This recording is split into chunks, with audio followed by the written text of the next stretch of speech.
Assalamualaikum teman-teman. Kita lihat ya, dalam konflik Iran dan Amerika Serikat, ada saja yang menjadi anomali, yang itu memberi keuntungan bagi Iran. Jadi memang banyak yang bersama dengan Amerika Serikat, baik itu secara sukarela maupun di bawah tekanan. Namun ada Rusia dan Cina yang menjadi anomali, yang malah berdiri di pihak Iran dan membela hak-hak dan kedaulatan Iran. Sehingga setidaknya Iran tidak merasa sendirian dan menjadi solusi atas blokade ekonomi yang diterapkan Amerika atas Iran. Begitu juga dalam penyelenggaraan World Cup kali ini. Dengan ada 3 negara yang menjadi tuan rumah, yaitu Amerika, Kanada, dan Meksiko, kita ketahui Amerika berusaha mengganggu timnas Iran dan ofisialnya dengan menerapkan sejumlah pembatasan dan aturan khusus yang membuat timnas Iran tidak nyaman. Misalnya pelarangan menginap di Amerika ataupun pembatasan terhadap supporter Iran yang ingin menonton dan mendukung timnas mereka. Dan hal yang sama juga diterapkan oleh Kanada. Namun Meksiko menjadi anomali dengan mengatakan bahwa Iran akan diperlakukan sebagai tamu VIP di Meksiko. Timnas Iran dan ofisialnya diperlakukan istimewa di Meksiko. Sekali lagi, ini yang membuat timnas Iran tetap bersemangat dan tidak kehilangan optimisme untuk mendapatkan hasil yang lebih baik di Piala Dunia kali ini. Jadi pesannya adalah, oke lah, bisa jadi banyak yang membenci dengan kau tetap bertahan dengan prinsip dan kebenaran yang kamu yakini. Tapi yakinlah, akan tetap ada yang bisa memberi cinta, memberi dukungan. Dan di balik itu, tentu ada tangan Tuhan yang bekerja, yang membuatmu tidak pernah merasa sendiri di tengah keterasingan. Dan Iran telah berterima kasih pada Meksiko atas sambutan dan pelayanannya pada Iran. Semoga Iran mendapatkan hasil yang lebih baik di Piala Dunia kali ini dibanding Piala Dunia sebelumnya. Piala Dunia resmi dimulai hari ini, namun sehari sebelum pembukaan, nama Indonesia sempat disinggung oleh media asing BBC Sport yang membandingkan posisi Indonesia dengan tuan rumah saat ini, Amerika Serikat. Media internasional tersebut menyoroti adanya standar ganda dan perbedaan perlakuan FIFA yang sangat kontras antara kedua negara tersebut. Di mana saat Indonesia menolak kedatangan tim nasional Israel pada Piala Dunia U20 lalu, FIFA langsung bertindak tegas dengan mencabut status tuan rumah Indonesia. Namun sebaliknya, saat Amerika Serikat secara terang-terangan melarang timnas Iran untuk tinggal di negaranya dan juga berani mengusir pulang seorang wasit resmi asal Somalia, FIFA justru memilih diam dan sama sekali tidak mengambil tindakan apapun seperti saat ia mencabut status tuan rumah Indonesia terhadap Amerika. Dan situasi ini pun dinilai BBC sebagai bentuk standar ganda FIFA yang ditunjukkan secara terang-terangan di mata dunia.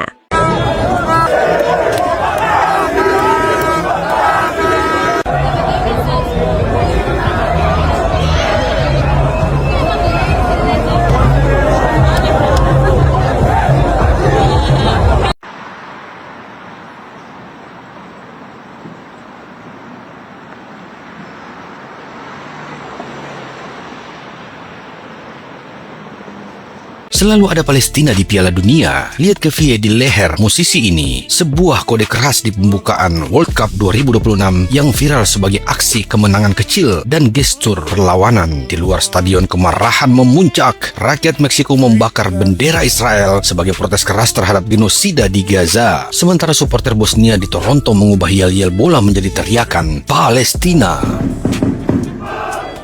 Piala Dunia memang soal bola, tapi bagi mereka yang masih punya hati, ini adalah panggung solidaritas dan kemanusiaan.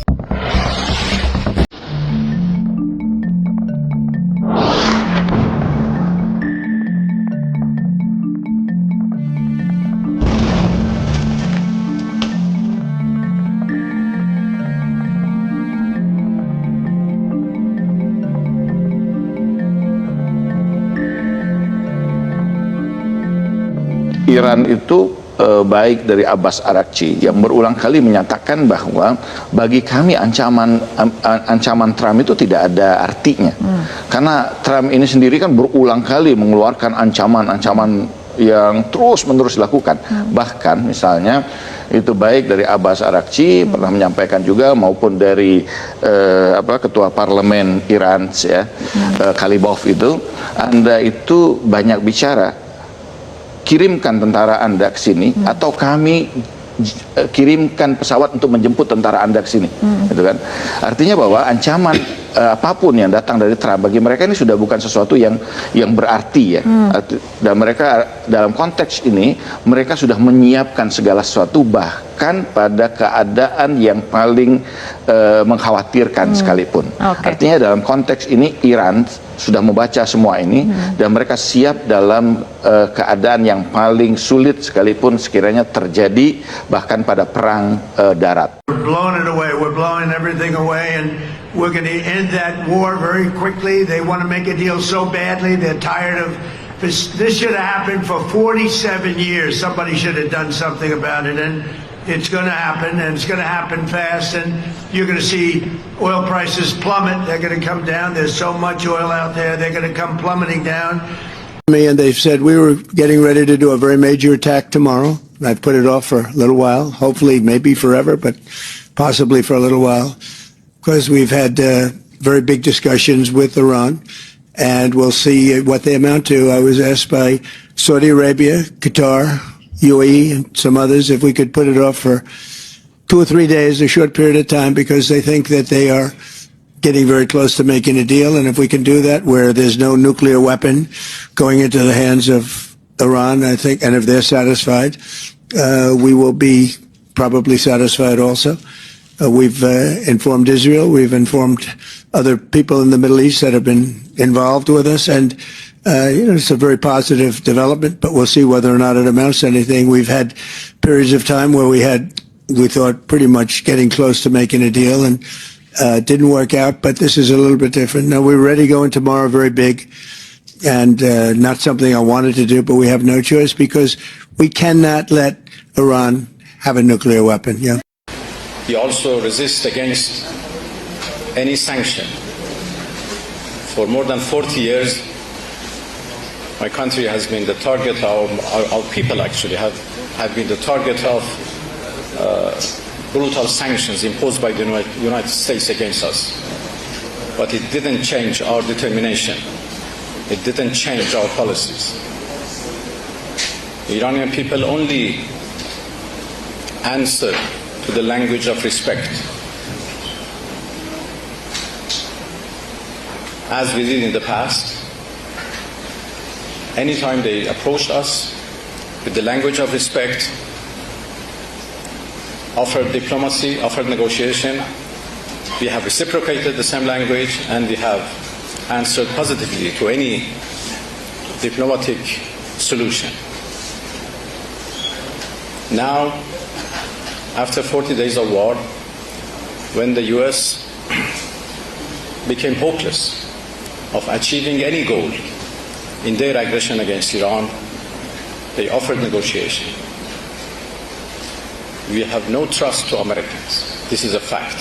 And this is the main obstacle in the way of any diplomatic effort.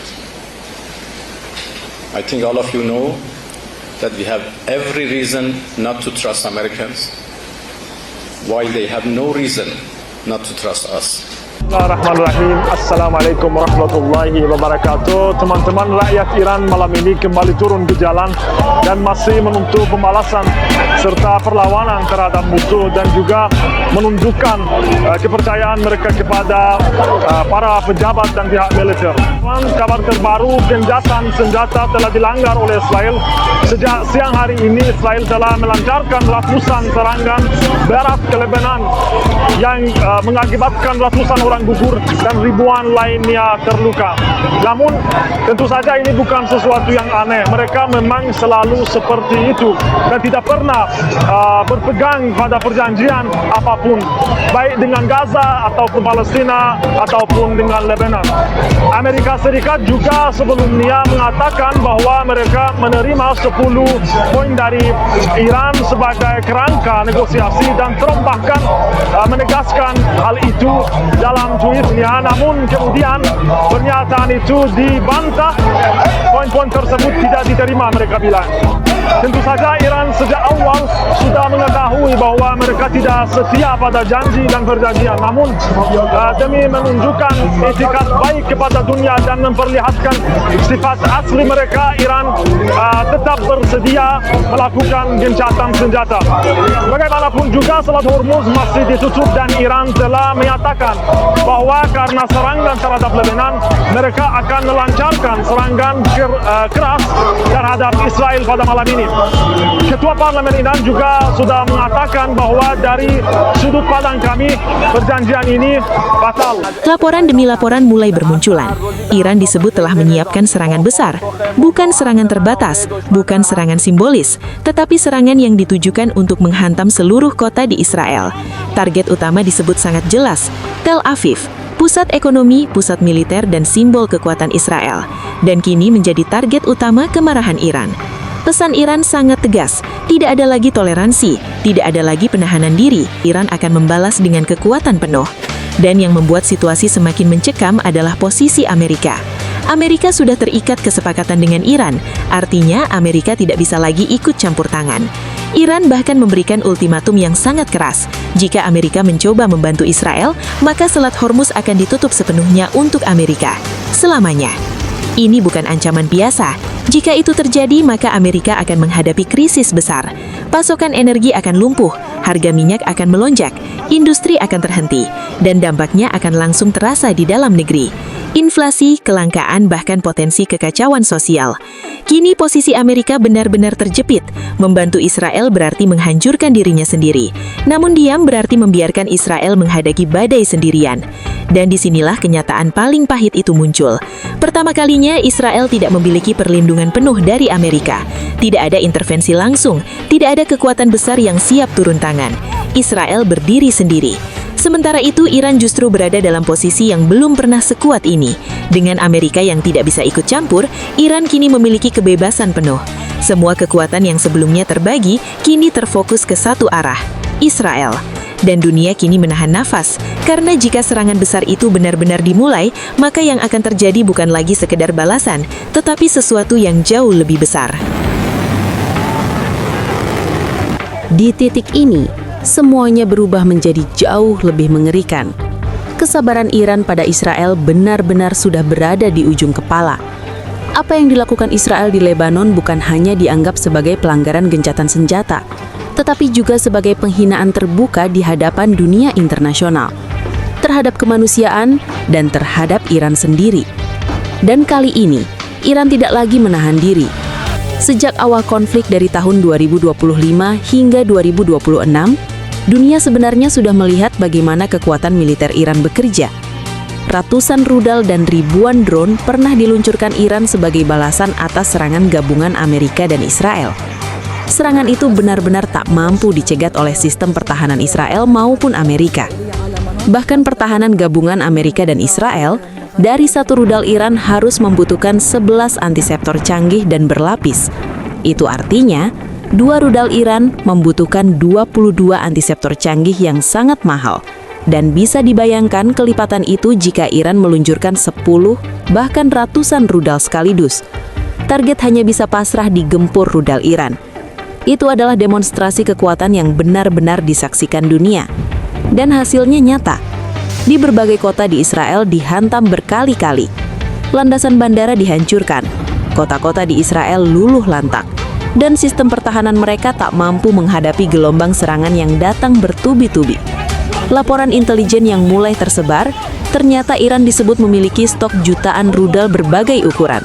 Bahkan Iran memiliki rudal balistik yang menembus atmosfer dengan jangkauan 15.000 km yang mampu membawa hulu ledak nuklir. Itu artinya, rudal balistik Iran mampu mencapai seluruh negara di dunia, tak terkecuali daratan Amerika Serikat. Padahal jarak antara Iran dan Amerika hanya berjarak kurang dari 11.000 km. Sedangkan rudal balistik Iran yang tak pernah diperlihatkan mencapai jarak 15.000 km. Dan ini yang paling menarik dan tak pernah disampaikan media. Di balik kesepakatan gencatan, ada situasi yang mengharuskan Trump menyerah. Di saat situasi semakin memanas, Trump sempat mengancam keras Iran.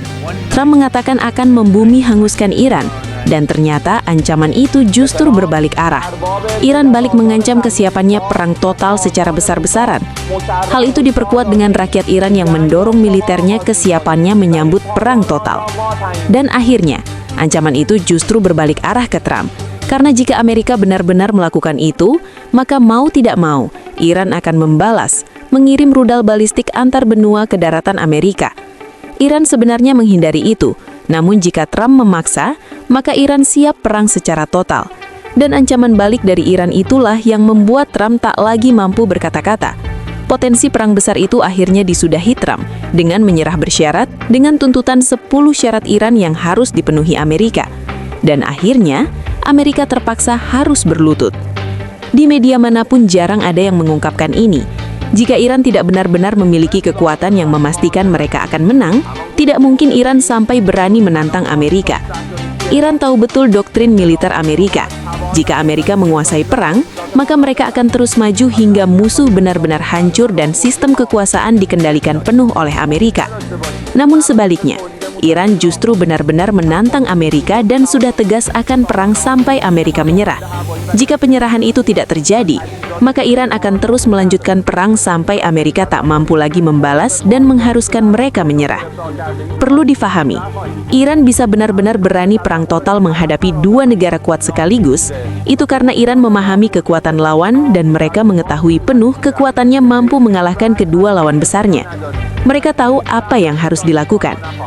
Para analis militer Barat mengatakan Iran sangatlah kuat, dan Donald Trump juga memahami itu.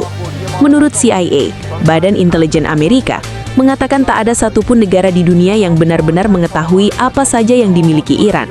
Selain memiliki jutaan rudal berbagai ukuran dan ratusan ribu drone berbagai jenis, mereka memiliki banyak senjata rahasia, termasuk berbagai jenis sistem tempur elektronik. Kata CIA, kekuatan Iran di luar imajinasi, dan semua itu mereka rahasiakan. Dan sejak perang meletus tahun 2025 dan berlanjut di tahun 2026, Iran baru memperlihatkan permukaannya saja. Kata para jenderal terbaik dan intelijen Amerika, Iran sangatlah kuat, dan kekuatan Iran di luar imajinasi. Namun mereka selalu menghindari perang. Kalimat ini bukan datang dari Iran, melainkan dari para jenderal terbaik dan intelijen Amerika. Dan semua itu baru permulaan. Karena saat itu, Iran masih menahan diri, masih membagi fokus menghadapi Amerika dan Israel sekaligus. Sekarang situasinya berbeda. Amerika sudah keluar dari tekanan langsung. Amerika sudah terikat kesepakatan. Amerika tidak bisa lagi ikut campur. Dan itu berarti Iran kini memiliki satu target, satu fokus, satu arah, Israel. Dan inilah yang membuat situasi menjadi sangat mengerikan. Karena seluruh kekuatan Iran kini tidak lagi terbagi. Semua diarahkan ke satu titik, dengan satu tujuan, menghukum. Laporan demi laporan mulai bermunculan. Iran telah menyiapkan gelombang serangan besar. Bukan ratusan lagi, tetapi dalam skala yang jauh lebih besar dari sebelumnya. Rudal jarak jauh, drone tempur, dan sistem serangan berlapis disiapkan untuk satu hal, menghantam seluruh kota di Israel secara bersamaan. Target utama tetap sama, Tel Aviv. Namun kali ini bukan hanya satu kota. Seluruh wilayah Israel berada dalam jangkauan. Dan perbedaannya sangat jelas. Jika sebelumnya Iran masih memberikan jeda, maka kali ini tidak ada jeda. Jika sebelumnya masih ada batas, maka kali ini batas itu telah hilang. Setiap serangan Israel kini akan dibalas berkali lipat. Setiap pelanggaran akan dibayar dengan kehancuran yang lebih besar. Sementara itu, Israel berada dalam posisi paling lemah yang pernah mereka alami. Sistem pertahanan mereka yang selama ini dibanggakan, kini harus menghadapi serangan dalam jumlah besar secara bersamaan. Dan dunia tahu satu hal, tak ada sistem pertahanan yang mampu menahan serangan tanpa henti dalam skala besar. Dan yang membuat situasi ini semakin brutal adalah tidak ada lagi Amerika di belakang mereka. Tidak ada intervensi militer langsung, tidak ada bantuan penuh seperti sebelumnya. Amerika terikat, Amerika tidak bisa bergerak. Bahkan jika Amerika ingin membantu, mereka harus menghadapi konsekuensi yang sangat besar. Penutupan total Selat Hormuz, krisis energi global, dan potensi kehancuran ekonomi dalam negeri mereka sendiri. Artinya, Israel benar-benar sendirian. Dan Iran tahu itu. Iran memahami bahwa ini adalah momen paling menentukan. Momen di mana mereka tidak lagi hanya bertahan, tetapi mengambil alih kendali penuh. Kini bukan lagi Israel yang menentukan arah perang, bukan lagi Amerika yang mengatur tekanan, tetapi Iran. Dan jika gelombang serangan besar itu dimulai, maka dunia tidak lagi menyaksikan konflik biasa, tetapi menyaksikan satu negara yang benar-benar melepaskan kekuatan besarnya untuk menghantam tanpa henti.